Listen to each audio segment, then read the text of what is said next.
인생 역전을 꿈꾸시나요? 새로운 인생을 원하시나요? 여기 하모린의 인생 이야기를 시작해봅니다. 저는 음악을 전공하여 서울대학교에 입학하였으며 우리나라 예술의 전당 콘서트홀에서 일찍이 주목받은 신인으로 출연하기도 했습니다.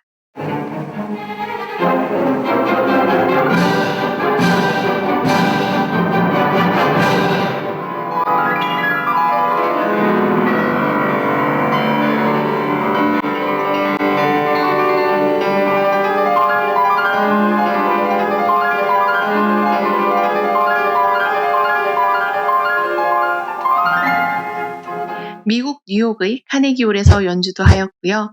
국제 콩쿨 몇 개를 석권해 국내 언론 및 잡지에 기사가 나기도 했었습니다.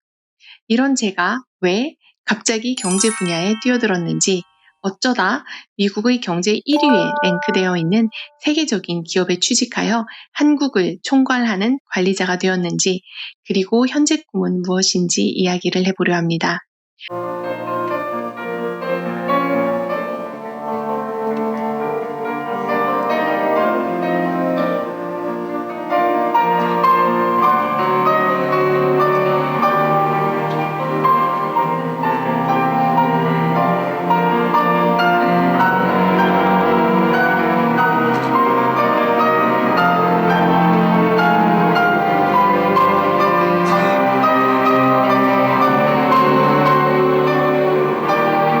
저는 어렸을 때 가난했을 때도 있었고 괜찮았었을 때도 있었습니다.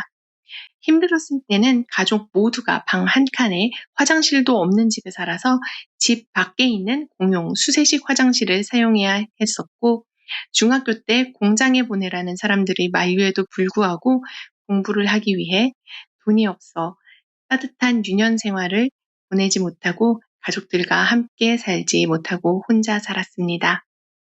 이런 어린 중학생이 도시락을 만들다 보니 썩은 도시락을 싸간 적도 있었고요. 그 이후 집안 사정이 좋아졌는데요. 어렸을 때의 이런 기억은 저에게 큰 경험이 되었습니다. 돈이 있는 상태를 수십 년간 유지하는 것이 참 중요하다라는 생각을 했습니다. 그렇게 공부했고 서울대 입학이라는 도전은 저의 긴 인생에서 6년 투자해서 미래를 바꿀 수 있다면 해볼 만한 것이라 생각했습니다. 그렇게 서울대학교에 입학하게 되었고 꽤 인생이 달라졌습니다. 아, 이건 해볼 만한 것이 맞았구나 라는 생각이 들었습니다. 저희 음악을 대중들에게 알리고 싶었고 인정받고 싶었습니다. 그러나 여러 가지 시도를 해보았지만 그 길은 쉽지 않았습니다.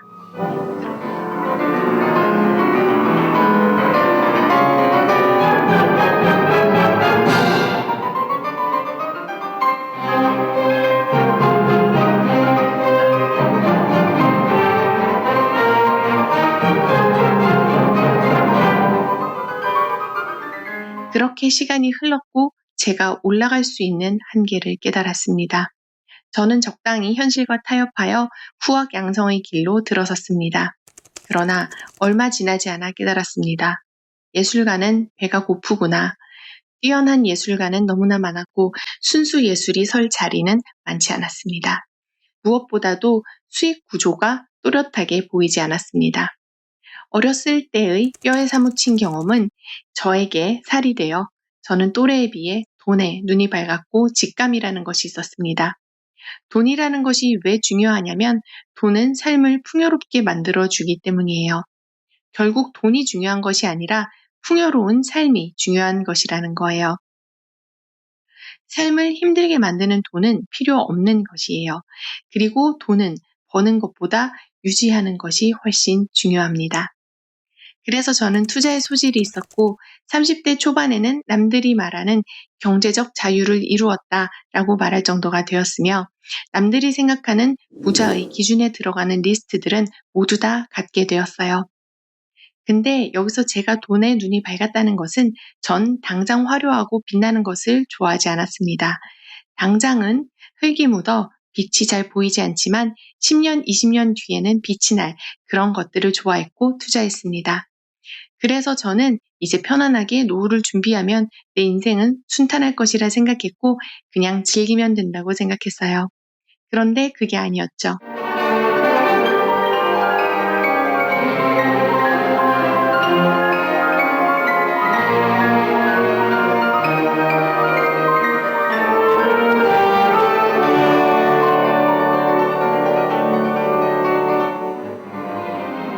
갑자기 코로나가 불어닥친 거예요.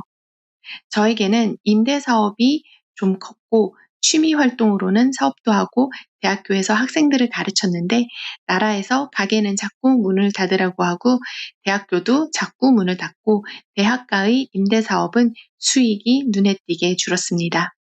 저는 저희 집안의 서울대 출신들 중에는 그 당시 실적이 꼴등이 되어버렸습니다. 코로나 시기가 길어지면서 저는 그동안 읽어놓은 것들을 지켜야 한다는 생각이 들었습니다. 영원한 것은 없습니다. 돈은 움직이고 유동성을 가지고 있습니다.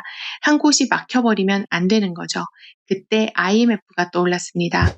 수없이 많은 기업과 가정이 무너졌지만 신흥 부자들은 그때 일어났습니다. 우리 부모 세대가 그랬던 것처럼 지금이 몇십 년 만에 오는 기회라는 생각이 들었고 여기서 반드시 뭔가 하나 해야 한다는 생각이 들었습니다.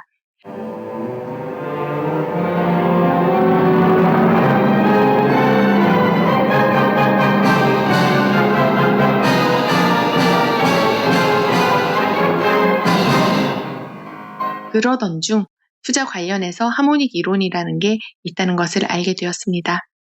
제가 살면서 가장 자신이 있는 것 두 가지는 음악과 투자, 즉 하모닉을 이해하는 법과 돈을 불리는 방법이었습니다. 그래서 이 이론에 뛰어들었고 내 자산을 지켜야 한다는 절실함에 서울대에 한 번만 더 가면 된다는 생각으로 시작했습니다. 서울대라는 곳은 짧게 몇 년 투자하는 것에 비해선 그럴 만한 가치가 있었다라는 생각이 들었었거든요. 그래서 한 번만 더 노력하면 그 정도 가치가 나에게 돌아올 것이라 확신했습니다. 그래서 공부를 하다 우연히 하모닉 이론을 가르쳐 달라는 사람들이 생겨 공부방을 시작하게 됩니다. 저와 함께한 사람들은 20명 남짓. 그런데 제가 사람들에게 가르쳐 주기 시작했는데 제가 꽤 잘 가르쳤던 겁니다. 왜냐하면 전 수없이 많은 학생들을 가르쳐 왔거든요. 학생들에게 요점을 뽑아서 이해하기 쉽도록 가르쳐 주는 것. 그리고 훌륭한 스승이라는 것은 실력도 중요하지만 인품이 중요합니다. 포용력과 인내심이 있어야 합니다. 학생들이 이해할 때까지 준비가 될 때까지 기다려 주어야 하거든요. 그래서 그 조그마한 공부방은 몇 달 지나지 않아 수백 명으로 늘어나게 되었습니다. 이후 저는 제 기록을 남기기 위해 글을 쓰기 시작했고 더 쉽게 이해할 수 있도록 영상으로 제작해달라는 제안에 우연히 유튜브도 시작하게 되었습니다. 그러던 어느 날 갑자기 스카웃 제의를 받게 됩니다. 어느 날 외국인이 저에게 말을 걸었어요. 회사에 지원할 생각이 없냐고 했습니다. 전 처음에 사기인 줄 알았어요. 왜냐하면 저는 이 나이가 되어서 어느 회사에서 나를 받아줄 곳이 있다라고는 상상도 못했거든요. 저의 자존감은 매우 낮아져 있었습니다. 코로나로 인해 거의 경단녀가 되어버렸고 제 나름 추구하는 가치를 위해 열심히 살았지만 사회와 멀어지는 길이었습니다. 이제 와서 다른 분야로 가서 새로운 시작을 하기에는 너무나 늦은 시기라는 사회적인 편견 때문이기도 했습니다. 이력서를 보내보라는 회사의 제안에 저는 그들의 공고문을 찬찬히 읽어보았습니다. 마지막 끝에 성별, 나이, 인종을 비롯하여 사회적인 차별을 하지 않는다는 문구가 있었습니다. 주변에서는 이제 와서 무슨 회사 취직을 하냐며 누가 받아줘? 라고 얘기했지만 저희 상황에서는 재택근무라는 점이 마음에 들었고 이력서를 써내보라는 그들의 제안에 믿져야 본전이라는 생각에 지원했습니다. 미국에서 너무나 큰 회사였고 저는 될 것이라는 생각은 하지 못했기 때문에 연봉이 얼마인지 같은 건 물어보지도 않았고 사실은 부끄러운 것이 아닌데 제 스스로 제 나이에 대한 자존감이 너무 낮아져 이력서에는 나이와 사진을 빼고 이력서를 제출하였습니다.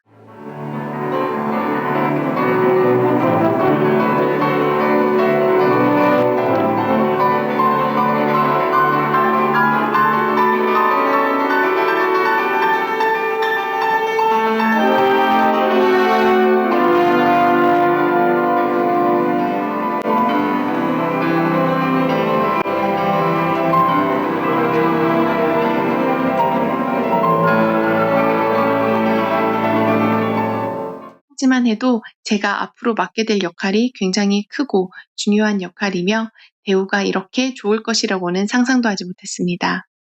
몇 달에 걸쳐 면접이 진행되었고 한없이 작아졌던 저에게 있어서는 음악이 아닌 새로운 경제 분야에서 세계적인 미국 기업에 취업을 한다는 것은 저에게 자신감을 심어주는 계기가 되었으며 저의 능력을 알아봐 주었다는 그 고마움이 저를 열심히 생활하도록 만든 원동력이 되었습니다.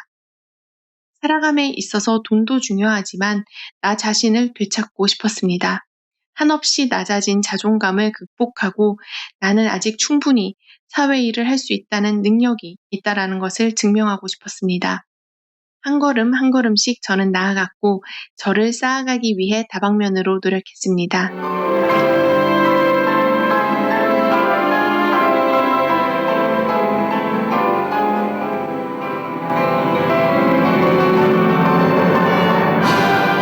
그리고 어느덧 시간이 흘러 코로나가 끝나감과 함께 저는 제가 감당해내야 할 몫을 지켜냈고 하모닉 이론책을 집필하여 드디어 출간까지 하게 되었습니다. 돈이라는 것, 그리고 나이를 먹어가며 인생을 살아간다는 것, 코로나를 이겨내며 그동안 잃어버렸던 내가 설 수 있는 자리, 내 자아를 찾고 한 걸음 더 성숙하게 된 계기가 되었다고 생각합니다. 제가 이 영상을 남기는 이유는 제가 그랬듯 유튜브에서 수많은 성공 신화들을 보며 뒤에서 포모를 느끼고 있을 수많은 사람들, 자신의 직업의 한계를 느끼고 있음에도 불구하고 새로운 직업을 갖기에는 이미 늦었다는 생각에 막막하거나 좋은 능력을 가지고 있지만 너무 오래 쉬어 다시 사회에 나가는 것에 두려움을 느끼시는 분들께 드리고 싶은 말이 있어서입니다. 당신도 할 수 있습니다. 포기하지 말고 노력하세요. 저의 이야기가 당신에게 힘이 되길 희망합니다. 감사합니다.